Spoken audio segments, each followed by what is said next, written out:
Now it's a great pleasure to welcome today's speaker, Lisa Margonelli. Lisa was born just up the road in Dover Foxcroft, has worked all over the United States and traveled the world, which must somehow explain how she now lives in Rouseck, Maine, just across the Kennebec River from Bath. She's written two fascinating books, one about oil, the other about termites. She's now the editor-in-chief for a wonderful magazine, Issues in Science and Technology, which is a major policy forum, I think one of the best, published by the National Academies of Sciences, Engineering, and Medicine, and Arizona State University. She and her amazing team produce an outstanding collection of essays, reviews, art, in this quarterly magazine. And if you ever want to find out more about it, there's a few copies in the back room, or just go online and there's great stuff in there. This issue alone, the most recent one, has a great piece by Alondra Nelson, who is the Deputy Director for Science and Society at the White House Office of Science and Technology, has a great feature about Indigenous art. And in her editor's journal last year, Lisa wrote a really fascinating piece called Engaging with Communities that resonated with a bunch of us at the Mitchell Center, so much so that it was part of the inspiration for us to write a paper. The authors include Bridie McGreevy, Tony Sutton, Gabby Hillier, Darren Ranko, and me. We wrote something entitled Collaboration on the Mudflats. It's in this issue, in which we suggest that community-university partnerships might actually help strengthen our democracy, which might just need some strengthening these days.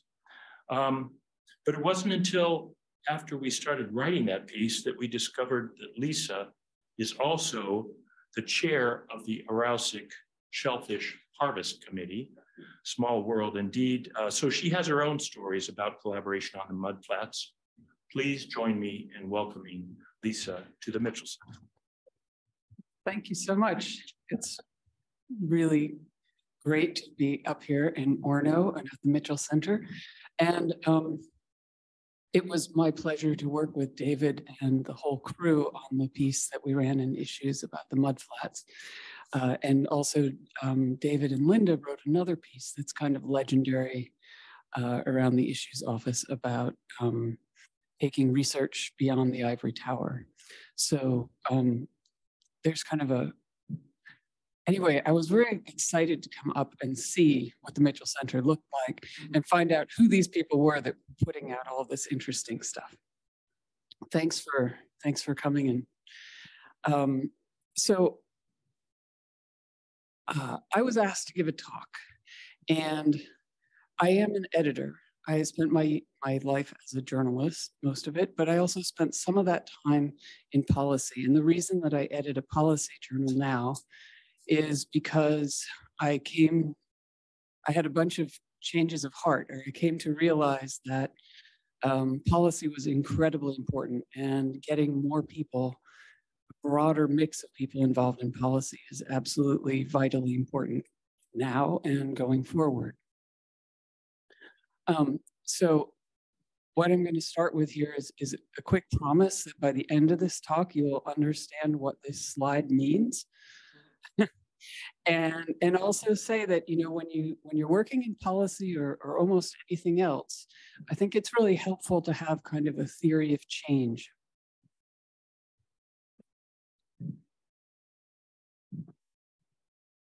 And you need to have an idea of how change happens so that you can decide how to spend your energies. Because if you don't have an idea of how change happens, then you kind of have to do everything. But once you have some idea of how you think change happens, you can figure out where to concentrate your energies instead of having to do everything, which is exhausting. So there are a bunch of different theories about how you get major changes in policy. This one is Lenin, who led the revolution in Russia in 1917. And he basically says that there's something called the conjuncture, where everybody sort of comes together. But I think what's interesting about this is that he actually says that people who are completely different and have completely different ideas about the world and their place in it actually come to have common interests. And that, you know, we're not all actually looking for revolutions sometimes, we're just looking for change. And how you get people who are very different from you to have similar things in common is a pretty big issue.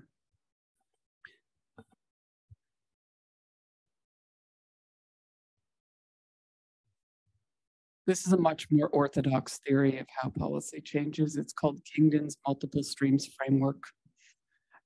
And it says that the bottom stream, the policy stream, comes together, the political stream, sort of the politics, the world of politics, comes together with the world of policies, and also then comes together with the world of problems. And that there are these people over on the edge, near the box, who are called policy entrepreneurs, who kind of squeeze the different streams together in different ways. And this is one of the places where this idea of a policy entrepreneur came from.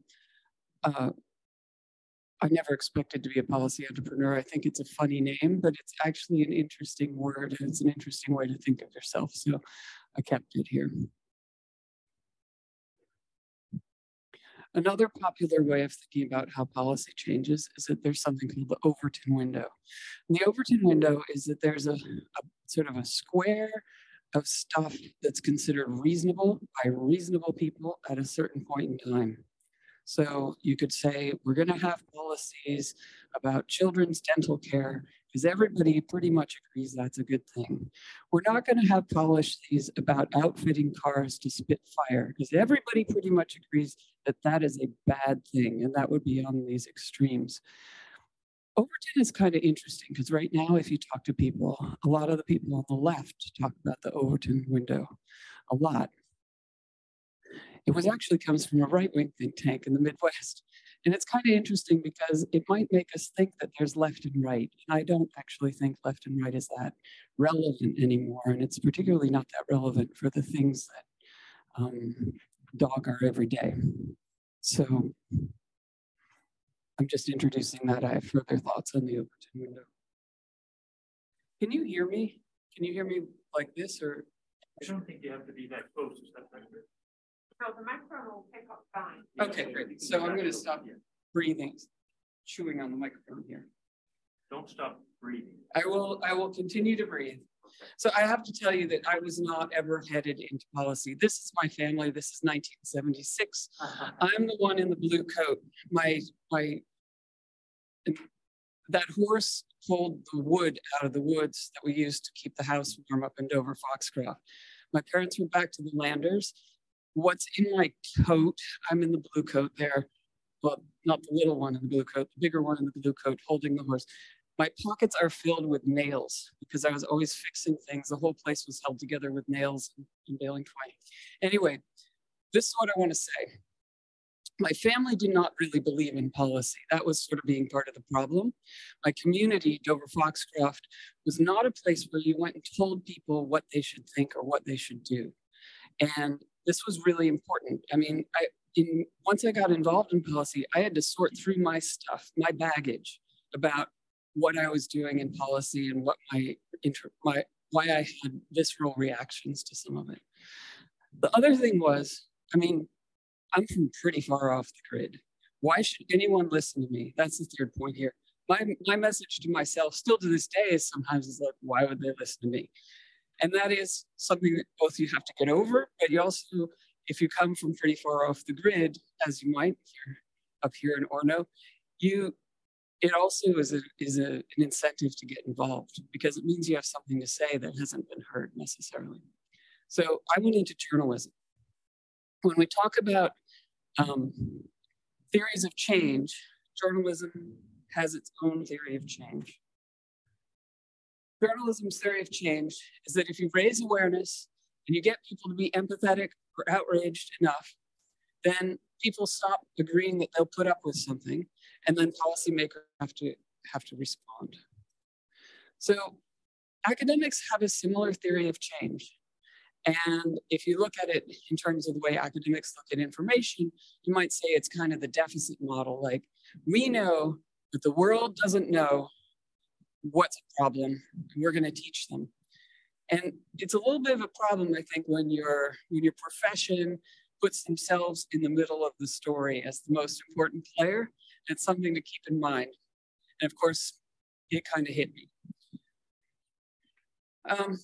In 2001, I got an invite to Saddam Hussein's birthday party in Iraq, and it coincided with another trip to a place in the far north of Alaska where they were going to drill for oil. And so in the course of a month, I got this weird picture of the oil world and how it related to me and my car. And so I spent the next 5 years following that oil supply chain. It was like 100,000 miles, it was 5 years. It was going everywhere, hanging out every place, riding in trucks full of oil, hanging out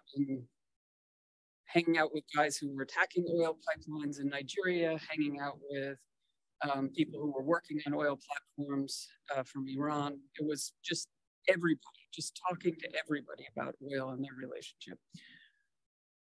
If you really follow the oil supply chain out to its ends, it's very, very upsetting. There's a lot of bad stuff happening on the other end of the oil supply chain. Lots of bad human rights, wars, money exchanges.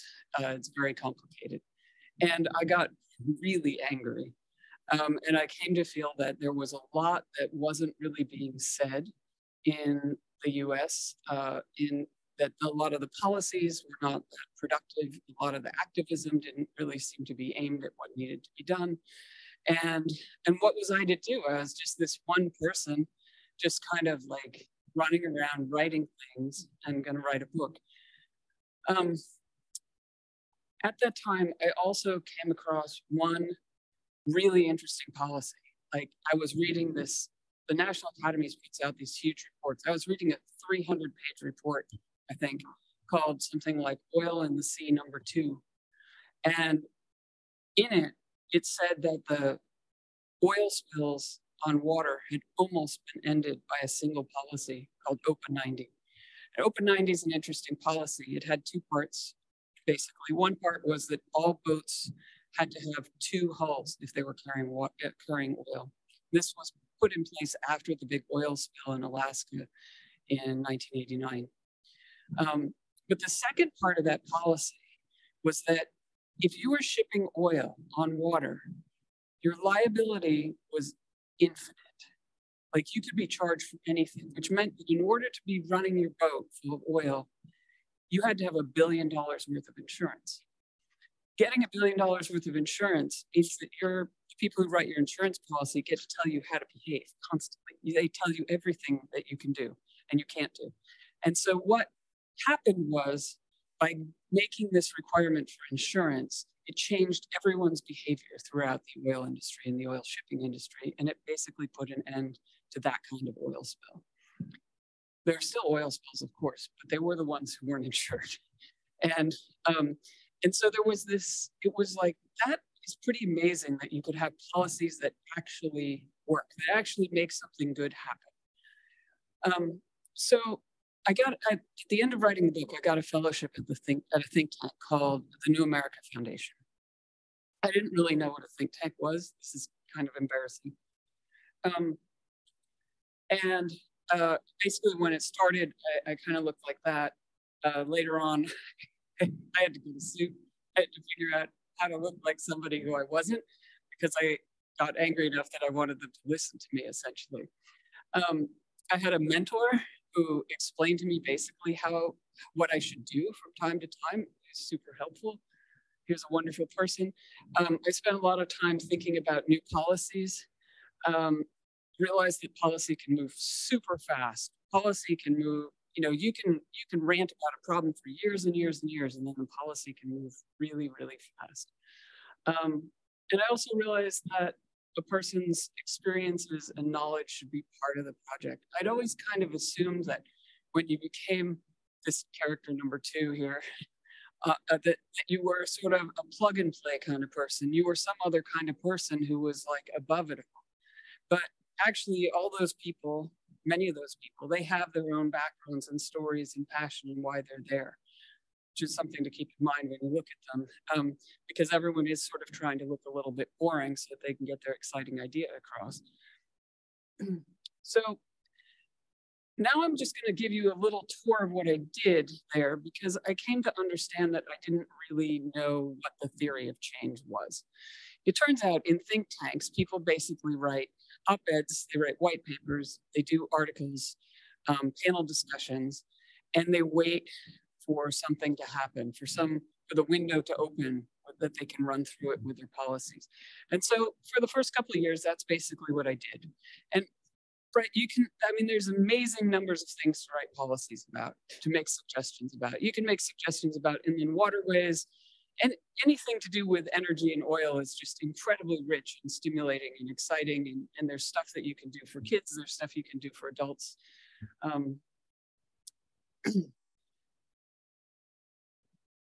And it's everywhere. Oh, and the reason I have Arnold Schwarzenegger, so at the time I lived in California and I was doing national policy writing, and I was also getting called into things in California. And Arnold Schwarzenegger was the governor. And so I got this call and they were like, the governor is worried about high gas prices. Can you come up and say something? This is like my second week or something like that. It's like, I didn't meet Arnold. I met Arnold's number two, who was this guy who was like, I think he was actually 28 years old. And he was like, we need to do something about gas prices. And, and I was like, well, there's a lot of things. You can't do anything about the gas prices, but you can do a lot about how people spend their money and what they do. And that resulted in a proposal to make sure that gas station tire pumps would pump people's tires up for free, because it costs a lot of gas to run on flattish tires. I don't think that ever got anywhere. But the main thing is that there are these moments when you can go and do something kind of crazy, like go sit and talk to the person who's next to the governor of the state of California, who happens to be Arnold Schwarzenegger. This is where the surreal comes in.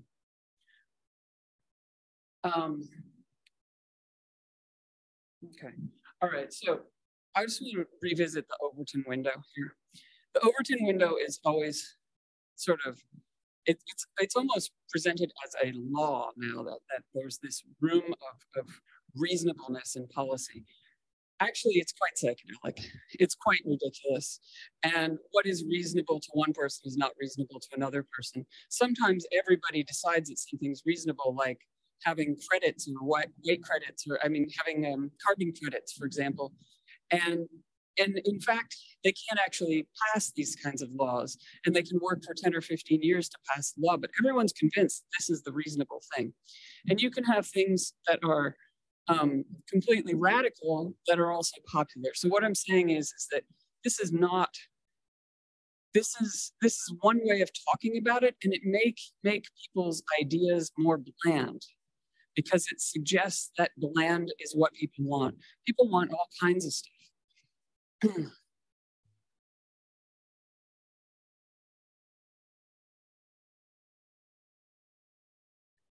So in April of 2010, there was a huge oil spill in the Gulf of Mexico.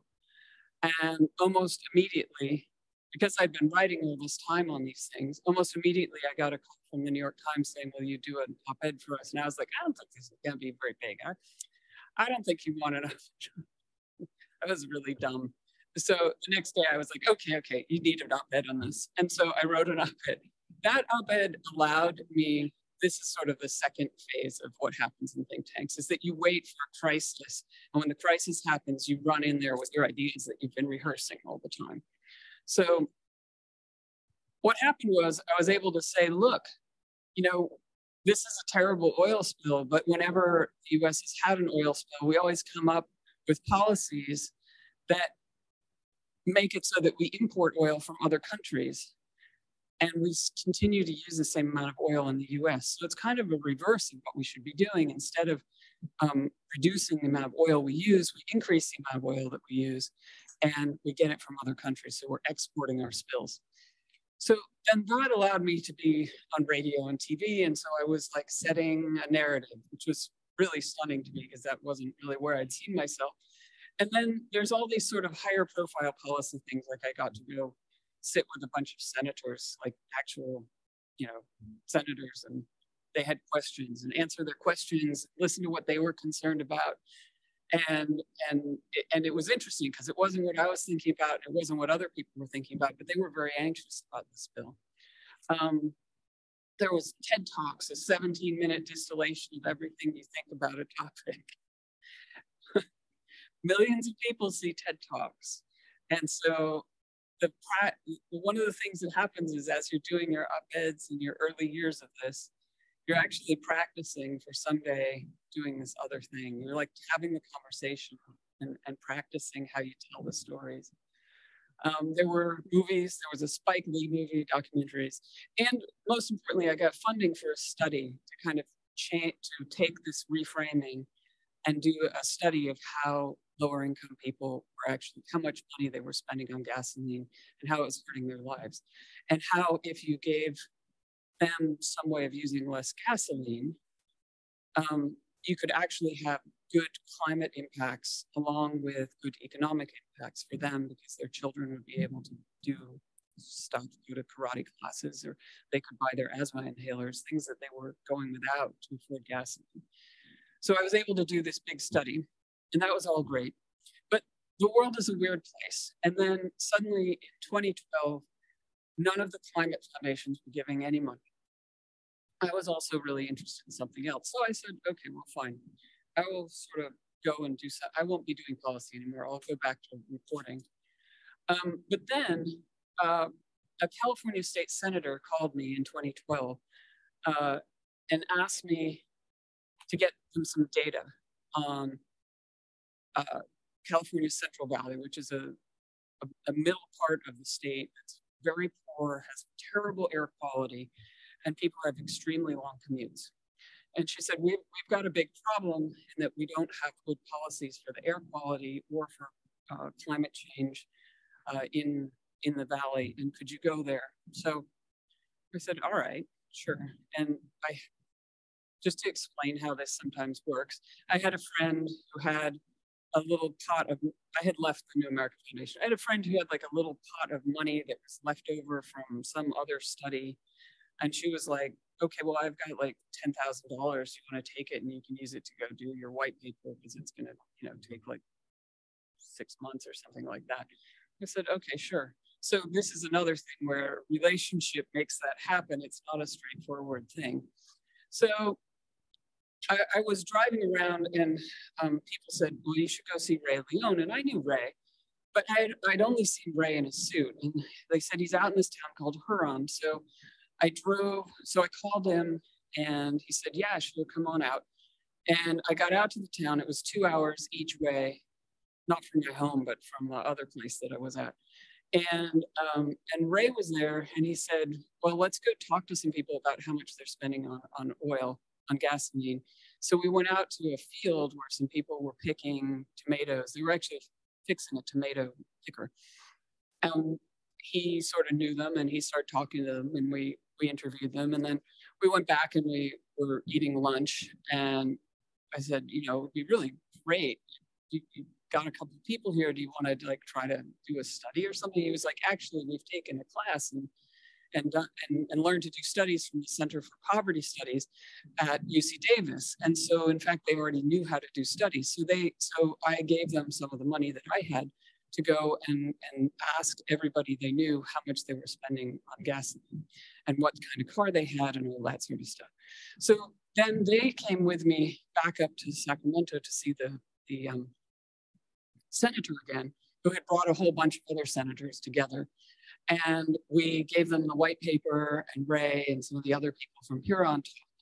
And then the senator passed 2 laws that enabled all sorts of new programs and that were aimed at the people in Huron and the Central Valley. And at the same time, Ray had told me that they were 2 hours from any hospital in this town and the bus transit didn't work at all. And he said that they had a weird little system that was that retired farm workers would give people rides and then people would buy the retired farm worker a meal or give them $20 for gas or something like that. And so they had this informal taxi service. And we were talking, and it's like, and I had been kind of thinking about this actually in the context of Maine. Like, how would you get how could you get people to be moved around by people who were kind of driving anyway? And so we started talking about it, and then he was like, wow, we could get like an electric vehicle taxi service. And I was like, yeah, you could. And so that was like 2013. So we spent like years just talking about that, and I helped him write some of the grants. But they were the town of Huron was driving it. He wrote the proposals. He finally got funded. It was a completely uphill struggle, and in the course of it, he couldn't get the current mayor to install the electrical outlets for the cars, and so he became mayor himself. And then in 2019, the Green Viteros launched. Now I think they have 5 EVs, and they're considered sort of a model for other places. And so when I think back on my long career in policy, which really wasn't very long, this is the part that I kind of love, but this part wouldn't have happened, I think, possibly without some of the other parts. But I think that there's a lot of different ways to be a policy entrepreneur. And some of those ways are really working with communities to figure out what they want and to do their own studies and to figure out how to help get that information to policymakers to actually make change.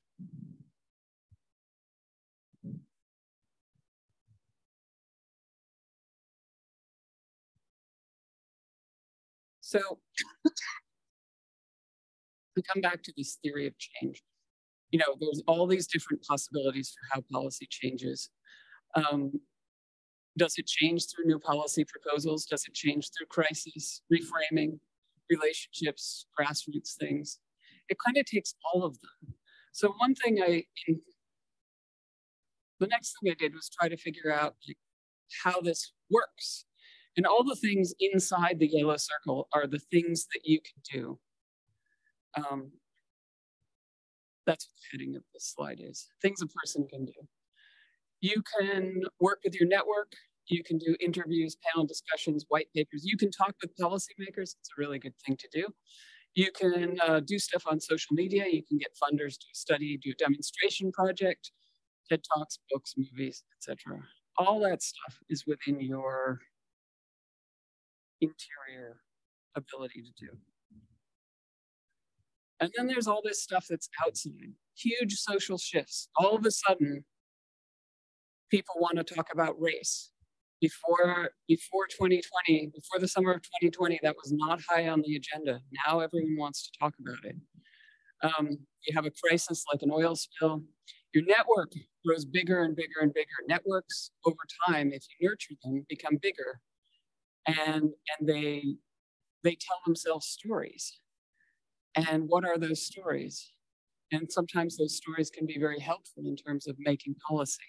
Technological changes happen, and all of a sudden you've got lots of electric cars on the road. Or you've got lots of chargers all across a rural area, which you didn't have before. One of the weirdest things, I think, is that people who care get older and more important. And they're in a different position to help you out policy-wise. Things just seem normal that would have seemed weird before. I mean, the Overton window suggests that it's not about time, but in fact, time and these networks have a lot of rules to play here. So, how is a person to get involved? One thing, and I'll show you a little bit of numbers on this, and this is what the rest of this talk is about. One thing is to reach out to local decision makers. Another thing is to write op-eds. A third is to join or create formal programs to provide evidence for decision makers. You can join a think tank, grant money to pursue a policy agenda. You can form and nurture networks, and you can collaborate to keep conversations going.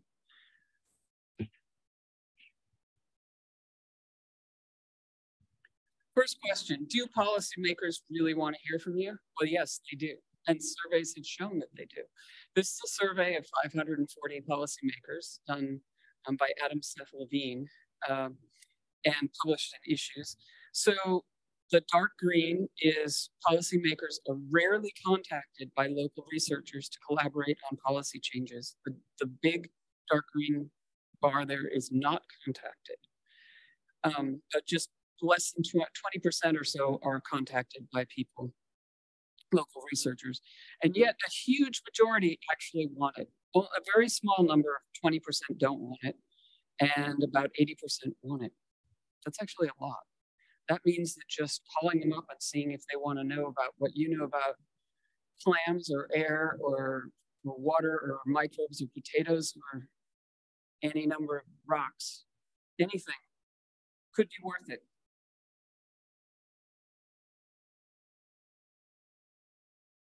Who do local policy makers interact with? I'm not going to go through this together, all of this, but you can see that researchers are the last two bars, bottom two bars here. There's very little interaction with researchers at colleges outside the region or within the region. Very, very little substantial interaction. Most of it is with other government officials in the county, grassroots community leaders, business leaders, government officials, staff at national and state organizations, lobbyists, leaders, and interest groups.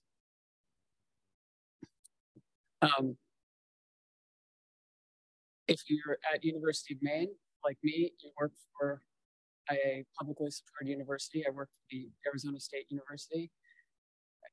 It's figuring out how to give back to the community that supports you is an important, almost existential challenge. So at the moment, it seems like it's up to the researchers themselves to reach out to the policymakers. I mean, some policymakers may reach out to you. And this is also from Adam Seth Levine. This is what the policymakers are afraid of when they get the call from the researchers. They're afraid that they might push a political agenda. So there are all sorts of tools that you can use to figure out how to avoid pushing a political agenda, which I will not. They feel that researchers might not have practical information. They might not have trustworthy information. They might not have the right expertise. They might not value my knowledge and experience as a policymaker. That's a pretty substantial bar there. That's like 20%.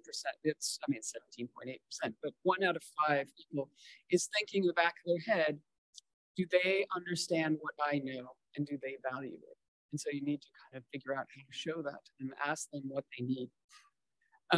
They are worried about jargon, but they're just as worried about getting lectured, which is terrible. And also 5% are worried about being criticized. And so this kind of gives you a little bit of a template of how to think about what they might be wondering when you come towards them.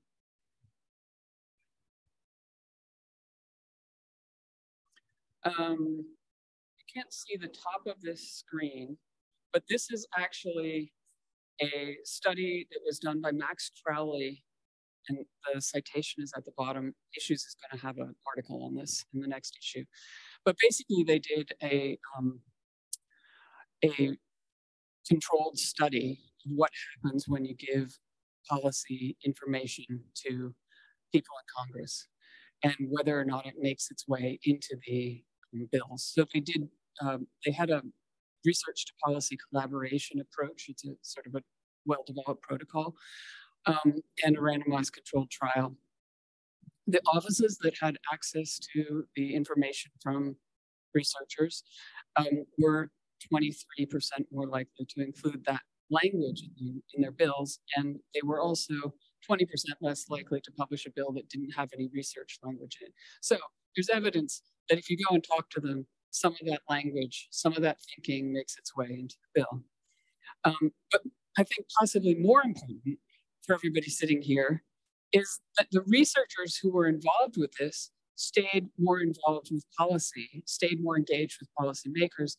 And at some level, it doesn't say this, but they felt it directly improved their research. You can sense a little bit of hope. And you have to look at like when this was a Congress of January 2019 to 2021. It was a depressing time in terms of giving science research to Congress. And yet these people felt more engaged and they felt like it gave their own research more meaning. So that's a strong argument in itself, even if it didn't affect the policymaker, but it does. Okay. I just very quickly want to make a pitch for writing op-eds. Op-eds are the weirdest, dumbest thing.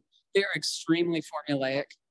They are they're very hard to write because you're kind of thinking like this has to be like research, or it has to be like a personal thing because you use the word I in them, but they're not either one of them.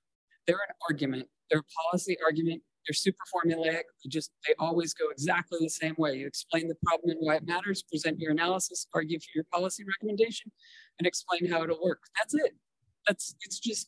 You just have to like open up a Google Doc and put those categories in and then fill them in and then make the argument work. Why do I say this? Well, there's a funny thing that happens when you write an op-ed. If you're a writer, what's the part of the op-ed that you're going to be most interested in? What do you think is the most important part of these four? Anybody? Yeah. Your analysis? Your analysis? Anybody thinks it's for the yeah? Your argument?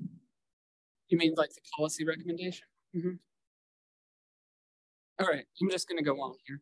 So generally, the writers are really focused on the policy recommendation because that's what we think we're delivering. And the funny thing is, editors, like I am now, they've seen a million of these. So what they're actually looking for is, as you mentioned, the analysis. The editor is really looking to see if the analysis is interesting and unique and suits the situation. So you have to actually make sure, to get the thing out, you have to make sure that it passes the editor. And that's what they're looking for. And then the policymaker is looking for something totally different. The policymaker wants to know who the person is. Because they are really, at a certain level, they're very sincere about solving problems, but they're also very sincere about getting votes. And they actually need to think about who they're doing this for. So back to this picture. Ideas are sort of like the milk in this picture that she's delivering. And the milk cans are these delivery mechanisms. It's a way of packaging these ideas, put them in the can here. And the dog in the cart are the media. And right now I am part of the dog in the cart, probably more dog than cart. But I just want to talk to you very briefly about Issues. Issues is a policy magazine, and it's about science and technology policy. In the United States, when we talk about science and technology policy, we oftentimes talk about the amount of money that we spend, which is probably about $200 billion in taxpayer dollars per year, if we count the stuff that goes to the Defense Department. But there's so much more to it than that. There's like the projects that you're doing here at the Mitchell Center, where you work with communities to generate evidence, where you work to find different ways of informing policymakers or making decisions collaboratively. There's all sorts of different ways of doing the science. There's different agencies, there's different strategies. And so we try to have all of that in this magazine. And we also have a podcast. And that's another way of kind of absorbing what's going on there passively. Another thing to do is to follow us on Twitter or LinkedIn or something like that, and you can kind of get a passive sense of what some of these policymakers are talking about. Back in 1968, there was a book written about science policy that suggested that there were between 200 and 1,000 people in the United States who controlled that science budget, who did science policy. That's not anywhere near enough people.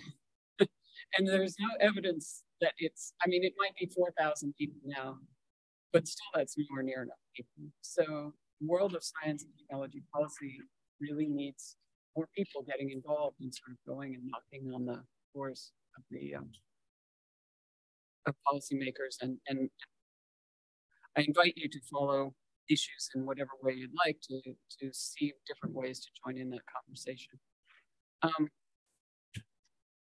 I think one thing that doesn't get anywhere near enough attention is the impact of networks on policy change. There's both the positive aspect of networks, in that if you form a network, I'm missing a slide. I'm going to have to go back to the slide. So the networks are bind people together over time, and the conversations develop within them. They get positions within the conversation and within different institutions. Networks can work beautifully if you tend to your network.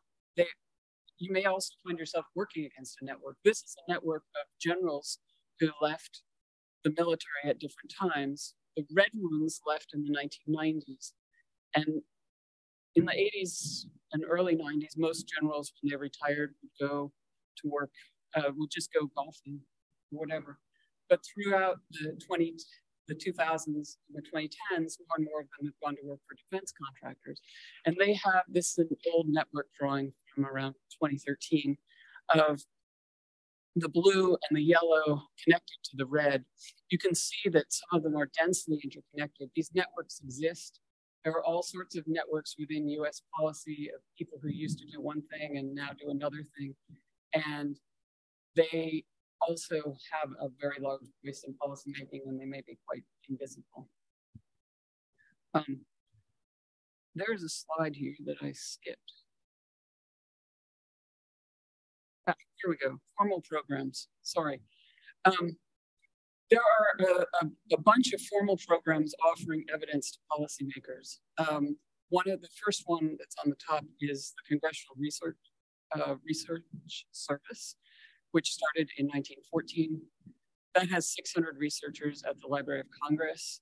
So what happens is somebody in Congress asks for, how did this program go? Or what are the prospects for this program? Or what are the things we need to think about oil spills? And then those researchers then go to work and they create these very bipartisan summaries of all of the research that's out there. Bipartisan might not be the right word. They provide these very authoritative and well-balanced and thoughtful summaries of research. They're really well worth reading. In 1972, the AAAS Policy Fellowship for Science and Technology started. That puts 30 different PhD students in Congress as fellows, and then 250 are put in different executive branch agencies. And so for a year and sometimes 2 years, they're involved in the policy and evidence process. And then lots of those people go on to become involved in policy all across the government. And they are a major network that you wouldn't necessarily see unless you knew that they were there.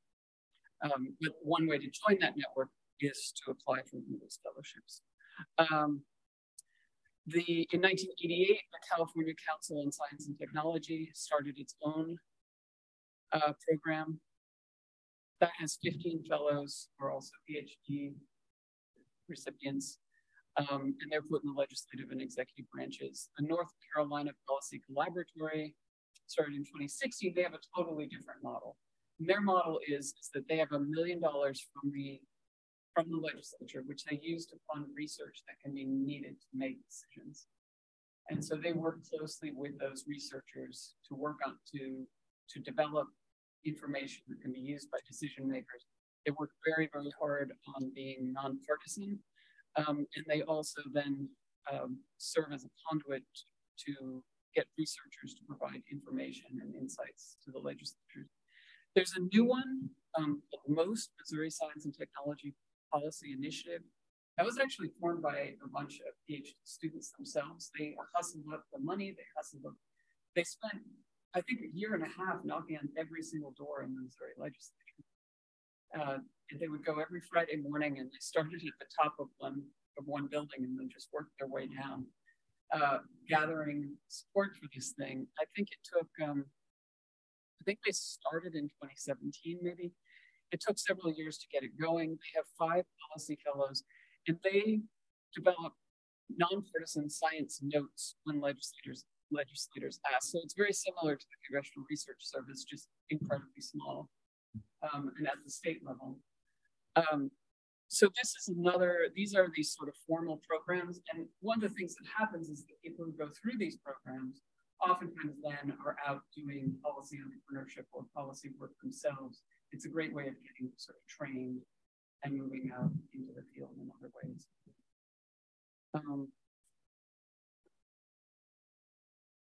Sorry about that slide. I forgot that it was there.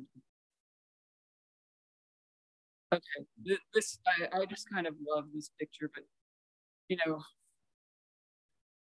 policy entrepreneur is like a very nice sunny name for what this is, for going and taking policies around and selling your policies and getting people to listen to your policies. And it also sounds like it's sort of sales and stuff like that. But the thing to remember is that it really is about power. And it's about trying to, you know, there are a lot of different ways to try to insinuate the voices of people who don't have power into the power structure. And this is actually one of them. But the fact that it's long and sometimes crummy and discouraging is for a reason. I mean, you know, it's about power. And you can't really ever forget that that is actually part of what's going on in policy, is that there are big struggles going on. So thank you. Please let me know if you have a question. Everyone, can we give another clap, whatever room we're in, wherever we are, can we just give another clap? And I can see some of you are putting it on your by your little spot on the board, and that's great. What a wonderful talk. What a really wonderful talk in terms of really helping us take this idea that we're constantly thinking about, but at a superficial level, we've been thinking about it in terms of, here we are doing a lot of research, wanting to research because we assume it's going to make a difference. And you didn't say to us, oh, it won't make a difference. What you did is pull that apart in very interesting ways to help us begin to think about things in ways that hopefully will make a difference. You really, you took the idea of policy and policy change and really helped us think about all the parts that need to be unpacked there if we're really going to make a difference. People were interested in lots of different things that you said. One of the things is they were interested when you talked about the 4,000 most influential people. Of course, we all want to know who they are. And so I wanted to know, is there a good list, a list somewhere that we could find of the 4,000 most influential people? No, I'm sorry to say there is no list. No, what's interesting to me is that in 1968, there was someone, a very influential writer on science policy, was guessing that there were between 100 and 1,000. And now we still don't know how many people they are. What we do know is that it's a tiny number of people. So some of them work for the really large research universities, and they have an outside voice. Some of them work for different, they work for the National Science Foundation or the National Science Board, or maybe they work for NASA. They work for agencies and entities. They might work for the Department of Energy. They get to control a bunch of funds. We still give a tremendous amount of money to the military for R&D. And so where that goes and who's overseeing it, we don't know. I mean, I don't know personally, but I guess we could find out. We have national labs that also oversee an agenda. And we have probably 300 or 400 research universities in the country who have VPs of research who also are to some extent following an agenda, making an agenda, different agendas at different places. So who are those people? How many of them are there? I don't know, but the fact that we can even talk about a small set of people, a set of people that small making decisions this big is really interesting. And something, more people need to get in this. Yeah. One of the things, thank you very much. One of the things that a lot of us, I think, worry about is whether policy makers really want to hear from us. And one of the great things that you did throughout your talk is to unpack that idea of policymakers and what they might want to hear, and giving us a sense of how that might operate. One of the listeners was interested in knowing, you talked about local policy makers, and was interested in whether you might be able to say a little bit more about what do you mean by local policy makers, and what might we need to know about that? Well, I think there's policymakers at different levels. So there's county level, there's town level, there's state level, obviously, and then those things are divided by whether or not they actually are, head of the town council or head of county, or maybe they work at the DOT. You don't really. Policymakers are spread around in a lot of different places.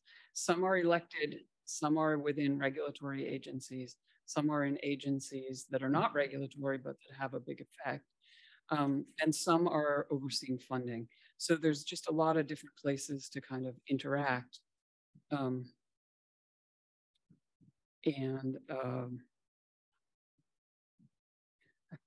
mean, we could go deeper into this, but I would say that relationships are part of the way this works, and the ability to show up in someone's, either that someone can call you and ask a question, a good answer as a researcher that works for them, that is the kind of information they need, not what you necessarily want to tell them. You have to really ask them what they are looking for and why, so that you can understand what they're looking for, because it's oftentimes not the way you think of it as a researcher. So that's one thing. But the other thing is that the relationships do matter. When I mentioned that the California senator called and said, can you get us some information on the Central Valley? The reason that she called me was that I had known her aide for 5 or 6 years since he was in law school, when he had formed a network of people who were interested in energy. And so we had been interacting and had enough of relationships. So I think a lot of times this is really about relationships. It's about knowing each other. It's about trusting. It's about, when I showed up in Huron and Ray and I talked to each other, and we realized, okay, we can actually talk, we can work together. There is room for collaboration here, even though we're from somewhat different worlds. And that, I think, is, if I leave you with anything, a policy entrepreneur should be people who bring people from totally different places, worlds together to have common interests. Thank you. Another really important thing that I think a lot of people are going to leave your presentation with is, on the one hand, we often worry that change, we can't really create policy change. And on the other hand, you gave us some great examples of how, if you put things together, if things are put together in effective ways, policy can change, can move super fast. And you gave us some great examples to think about in terms of that. And that was really very helpful. One of the things that we think a lot about, and I'm sure you do too, is we have wonderful graduate students here, and many of the people listening this afternoon are graduate students. What should they learn to do, or what do you have some things that we might want to all be thinking about as people are going through their graduate school days that would take advantage of some of the wonderful things that you've learned? I would rather hear what you would like.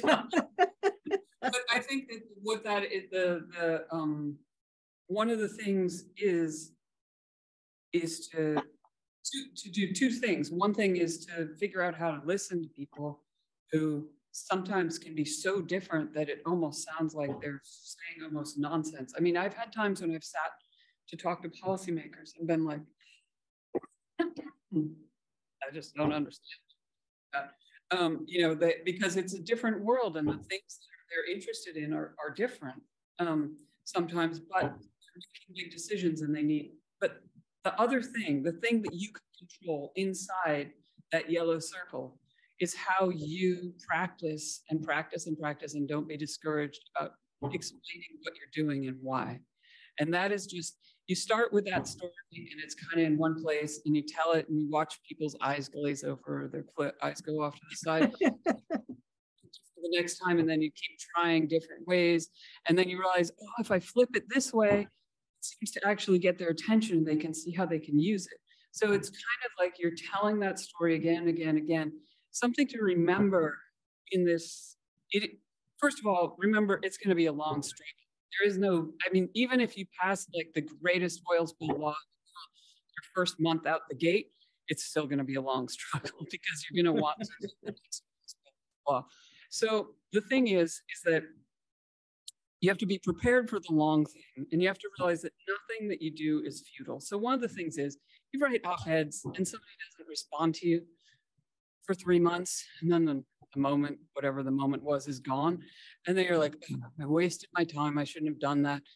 And then, but no, your time was, every time you tell that story, that policy story, and every time you refine it, you learn from it, and you think about some new stuff, it's all moving forward. This isn't a nice image, but I like to think of myself sometimes as a dung beetle, pushing the big ball of dung up the hill. I hope that you find that comforting. And there are some great policymakers in the audience, and they're saying things like, well, my worry is I'm not going to hear from anybody. So there are just all kinds of ways you're making a difference in terms of what we're learning today, and the people who are here who represent different things. I know David's going to say we have to. Can you hear me, Linda? Yeah. Could I just squeeze in for a sec? Sure. And I just have one last one. A question? Yes. Well, so here's the thing. We're actually going to have a conversation for anybody who wants to hang around after, probably either in this room or the next one down. And I realize some of the people online aren't going to be there. Any chance you can join us there? So can I do one question from here, Linda? Of course. And everyone, wasn't this just great? Yeah. Thank you. Yeah. Thank you. One last question. Yeah, Lisa actually almost just answered it.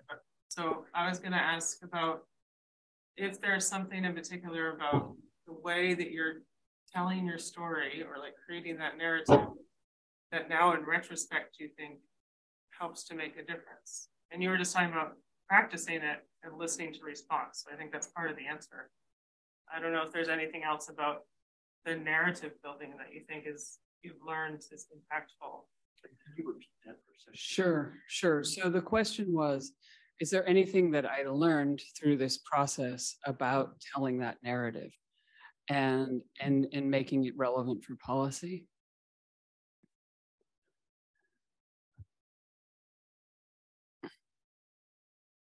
I think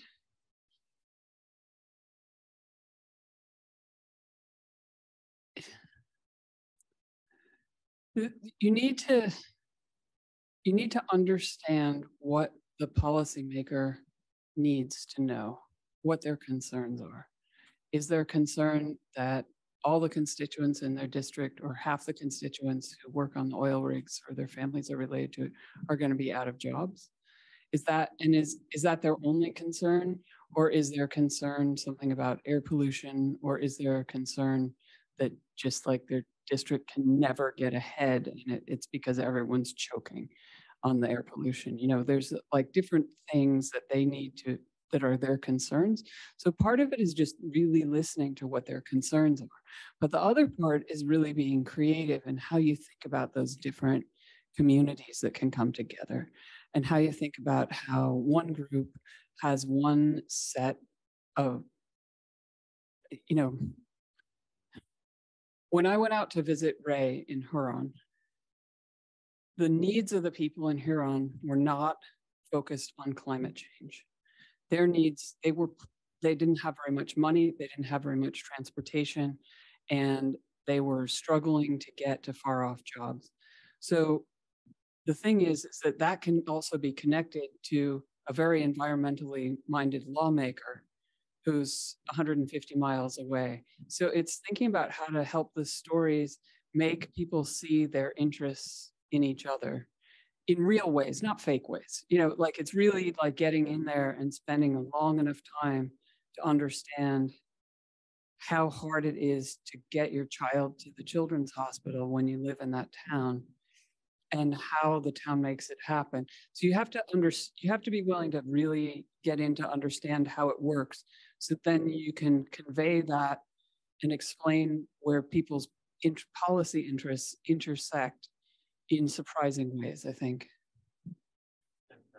So to be continued, anybody who wants to come on down to 105, let's thank Lisa again. There's copies of the magazine back there. Yeah, over on the site. There's